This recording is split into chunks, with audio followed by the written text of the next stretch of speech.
ધારાસભ્ય બી સમજવું જોઈએ, જિલ્લા પંચાયતના પ્રમુખ બી સમજવું જોઈએ, એના બધા લોકોએ સમજવું જોઈએ. આ તો પ્રકાશ દેસાઈ આવે અને ધારાસભ્ય આવે એટલે તમારે એ વાત ખોટી વાત મૂકે, ધંધાકીય વાત મૂકે એટલે બધાને વાહ અરે તમને સમજણ તો પડો કે લોકોના હિતનું કોઈ કામ કરવાનું તે આ શોપિંગ સેન્ટર એટલે લોકોના હિતનું કામ છે. શોપિંગ સેન્ટર એટલે લોકોના હિતનું કામ છે. એ ધંધાકીય એ છે. અરે વેપારીઓ તો ગમે ત્યાં તમારે એ શોપિંગ દુકાનો બનાવવાના છે, પણ બસ સ્ટેશન તમને મળવાનું નેત્રંગને. જો ભાઈ મને તો કોઈ નુકસાન નથી, આવો બાપુ એટલું સમજી લેજો, મને કોઈ નુકસાન નથી. આ વિષય શું છે, કોઈ વખત જાહેર સભામાં કઈ લોકો એમના પર થૂકશે. આવા ધંધા નહીં કરવાના, પ્રજાહિતના કામો કરવાનો હોય, પારદર્શક વહીવટ કરવાનો હોય.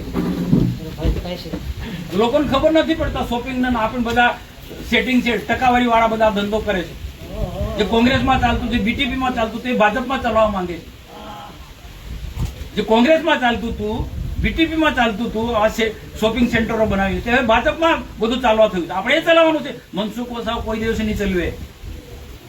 પ્રજાના હિતનું કામ હશે તેને જ હું સમર્થન કરીશ. મામાએ બહુ બધી સારી વાત કરી. તાલુકા પંચાયત જીતવી, જિલ્લા પંચાયત જીતવી છે ભાઈ.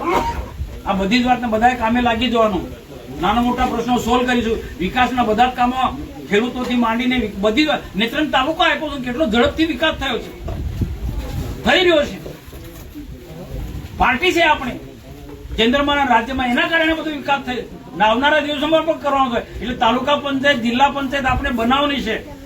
એટલે આ ઘણી બધી જે યોજનાઓ છે વિકાસલક્ષી, એ તાલુકા પંચાયત આપણે છે, જિલ્લા પંચાયત હશે.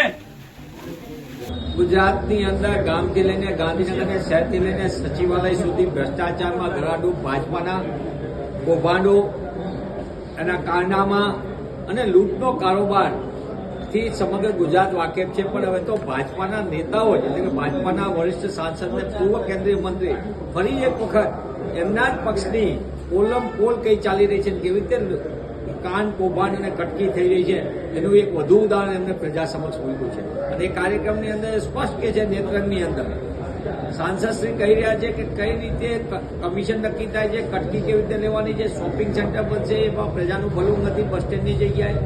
એટલે કે જનતાની સુવિધા છીનવીને જનતાના ટેક્સના પૈસાથી બનાવનારા, વિકાસની વાતો કરનારા, કાન કૌભાંડ કટકી કરીને કમલમમાં જે નાના કરોડો રૂપિયા જમા કરાવવાનો ખેલ ચાલી રહ્યો છે, એનું વધુ એક ઉદાહરણ નેત્રંગમાં સામે આવ્યું છે.